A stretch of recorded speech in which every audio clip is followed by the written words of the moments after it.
O Brasil gastou só em 2022 41 milhões de reais do orçamento do SUS com atendimentos de vítimas de arma de fogo. Foram mais de 17 mil internações, cerca de 50 baleados por dia. Esse levantamento foi divulgado pelo Instituto Sou da Paz. E para entender mais sobre esse cenário, a gente conversa com a Carolina Grilo, que é professora de Sociologia, coordenadora do Grupo de Estudos dos Novos Ilegalismos da Universidade Federal Fluminense. Professora, começando aqui pela nossa entrevista por uma pergunta que é a seguinte: a gente pode relacionar esses números, de certa forma, com o aumento da disponibilidade de armas para a população? Bom dia e muito obrigada pela disponibilidade. Bom dia, obrigada pelo convite. Sim, com certeza, o próprio Instituto Sou da Paz, no ano passado, divulgou uma pesquisa em que eles haviam localizado cerca de 1 milhão de armas a mais que teriam sido compradas por civis no Brasil nos últimos 4 anos, ou seja, há 1 milhão de armas a mais disponíveis para o uso pela população civil. E como se sabe, as armas utilizadas para a prática de crimes, na maioria das vezes, são armas comercializadas legalmente no Brasil que depois ingressam no mercado ilegal.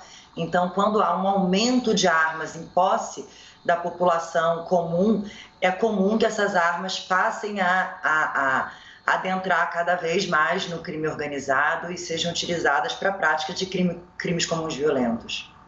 Agora, essa violência tem um recorte social, ela atinge pessoas mais pobres? Sim, as principais vítimas da violência armada no Brasil são homens, jovens, negros, pobres. Eles são os principais vítimas de homicídio. Então, há sim um recorte bastante racializado nessas vítimas. Ou seja, toda a política de desregulamentação do acesso às armas de fogo é uma política que contribui para o extermínio de uma juventude jovem, negra e pobre. Carolina, a gente tem falado aqui sobre uma crise de segurança em São Paulo, no Rio de Janeiro, em outros estados também. O que a gente tem visto são iniciativas do governo de aumento de policiamento ostensivo, na questão do investimento de segurança, mas a gente sabe que são políticas essenciais, mas educação, por exemplo, pode ser um caminho ali para minimizar essa questão da violência também? Olha, a educação é claro, né? E também a oferta de oportunidades de geração de renda para a população, enfim, a expansão da economia, a oferta de oportunidade para a juventude é evidentemente algo que pode contribuir para a diminuição da violência. Mas há também um empenho grande a ser feito na área de segurança pública no sentido de desestruturar a criminalidade organizada, principalmente aquela que exerce controle territorial sobre os territórios de moradia de baixa renda, como a gente observa aqui no Rio de Janeiro, um volume enorme, uma extensão territorial enorme que se encontra sob domínio de milícias e de facções do tráfico de drogas, que acabam encarecendo a vida da população que reside nessas áreas e isso contribui para a reprodução da criminalidade.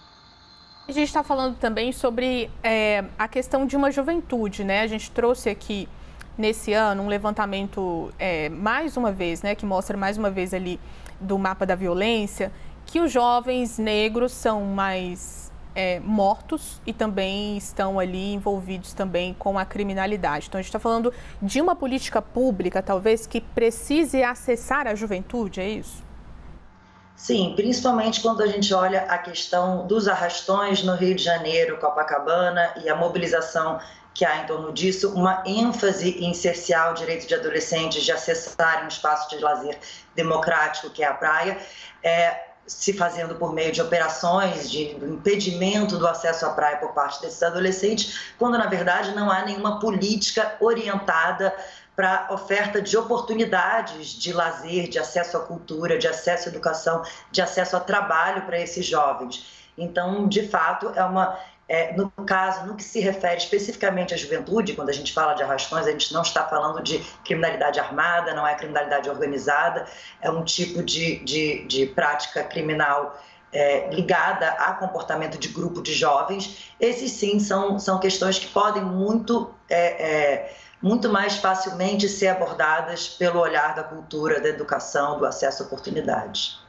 Essa questão do crime organizado, que a gente comentava aqui, é uma questão muito sensível para o governo federal.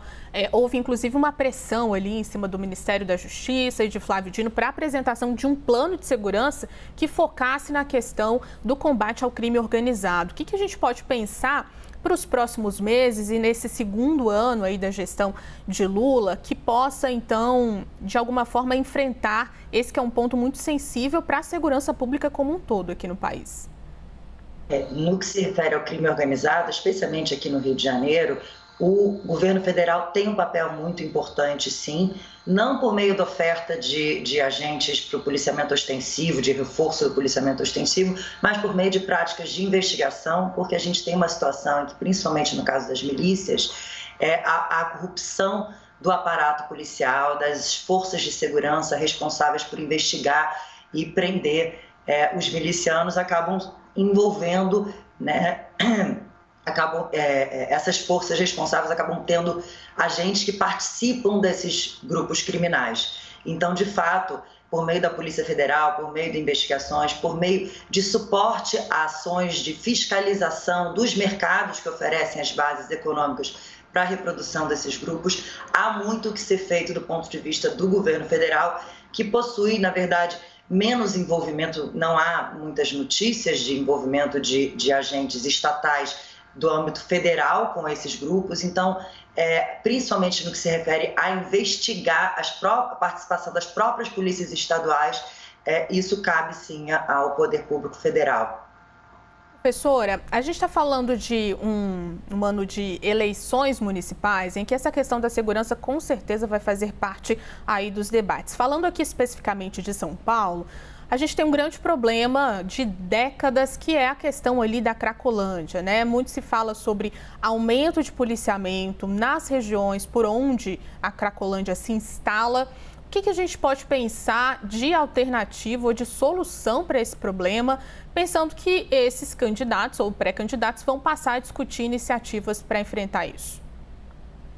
O caso da Cracolândia é uma situação que já se arrasta por muitos anos, e as medidas de utilizar a força policial como tentativa de dispersar a Cracolândia fracassaram tantas vezes, né?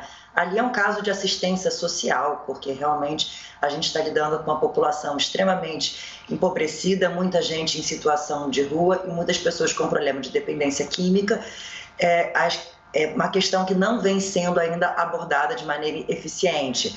Porque, por exemplo, muito se fala em internação compulsória, quando na verdade não existe possibilidade de uma internação voluntária no SUS. Não há a possibilidade de encontrar tratamento efetivo para questões de dependência química, os recursos de assistência social para o auxílio, né, a essas pessoas, para o encaminhamento dessas pessoas para os serviços ainda é muito precário. Então, e esse empenho, gasto tem sido principalmente em segurança pública, o que se faz há muitos anos e não funciona, porque o máximo que fazem é mudar a Cracolândia de lugar, tanto que hoje em dia eles se referem à Cracolândia como fluxo. Sim.